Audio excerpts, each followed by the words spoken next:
Hi, I'm Dinna. Today I'm in Jakarta. There are three reasons why you should watch this particular episode. Let's discuss the correlation between election and diplomacy. And second, I'm going to show you parts of the unraveling power transition in Cambodia. And of course, watch snapshots of video that I get from the 2023 election in Cambodia. So follow me. So what's the correlation between election and diplomacy? Most of the time we talk about election only within the context of very particular version of democracy. Election is seen as a procedure that needs to be in place before a power transition can happen within a democracy. But in our engagements across the world, and as the world become more internationalized, countries start to realize that having a democracy is not just a part of a domestic arrangements among powers, agreements among powers within a certain country to transition among themselves, but it's also part of a leverage that a country can gain. It's also part of an asset that a country can offer to other countries willing to open relationship with the country. So if you look at this aspect, election becomes an entry point by which certain countries may invite other countries to take a look into how governance, how power relates to one another, how situation can be more stable because of certain power transition in a country. So this is what's interesting about Cambodia. Cambodia as a country is relatively small in terms of population. It's only about 16.5 million in population. But to my view, it's a quite interesting country to look at. If you are interested in studying Southeast Asia, I would recommend you also to look deeper into this country.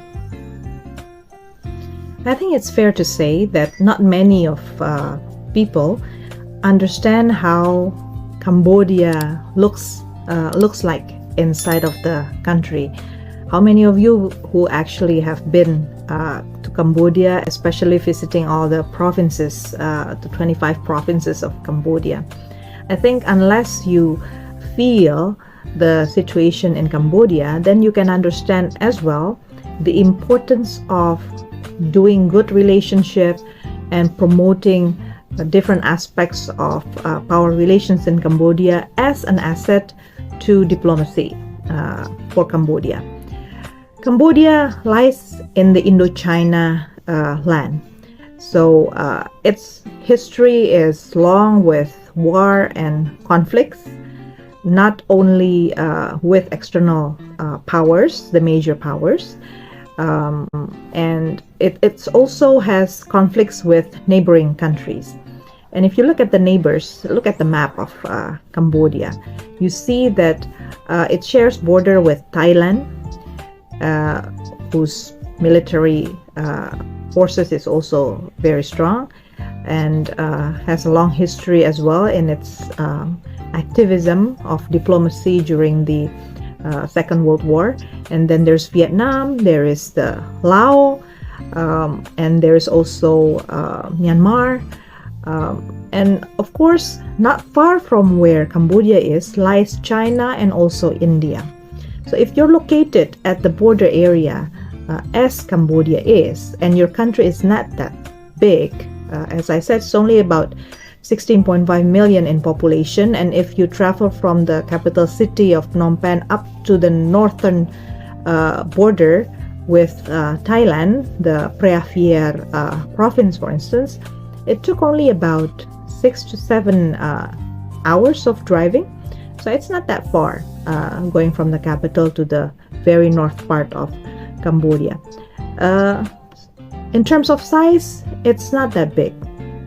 There are other more countries that can use the leverage of size and population as a leverage in diplomacy. Cambodia has less of that. So if you look at how Cambodia then tried to convince other countries to grow, after all, you cannot rule a country without showing progresses, without showing accomplishments in ruling and governing the country. Then what can you show the world, right? So with every election that comes since 2013, I should say, Cambodia continuously invite foreign election observers from various parts of the world.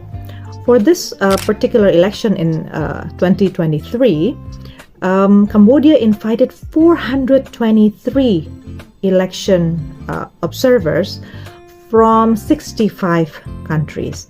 Imagine the efforts Cambodia is doing to make sure that everybody comes and everybody knows what to do during the election day. So in my own visit to Cambodia, which was not the first, by the way, in 2023, I've been monitoring their election since 2013, 2018, and then 2023. Every time there is a national election, they always invite international observers. This year was the biggest delegation of international observers. On the polling stations, I show you the pictures. There are numerous countries appearing on the polling station. Oh, one step ahead maybe, before the when all this international observers came to Cambodia, one thing they were exposed to was the National Election Committee. So they were told about the election rules in Cambodia, all the names of the political parties, how the ballot looks like, what's the procedure from voter checking up into the voter dipping their finger or their this finger into the indelible ink, and how would they tally the votes as well, or calculate the votes. So that briefing was done for all international observers. On the polling day, on the voting day, all polling stations open at 7 o'clock in the morning, and I saw I was invited to see where Prime Minister Hun Sen vote along with his wife, at the Kandal province polling station. It was in a school area, training center area, and since morning, international observers already packed the place. About 50 international observers I saw. There was people coming from China, from Russia, because they wear special shirts that they made themselves, Russia Election Observation Mission. And then there was election observers coming from different parts of Africa, Nepal, India, Malaysia, and of course Indonesia. So you see, they display election processes as part of their way to show how power is transitioning, that there is a procedure that they have to undergo. A day before that, before the election, was a calm day where all tributes from political parties were taken down. The street was relatively empty, and the day before that was the last day of campaign day. All political parties were out on the street, marching, cheering, dancing, singing, you name it. What's interesting is that the situation was relatively calm. I went around Phnom Penh to see different places, and of course the Cambodian People's Party, the ruling party, they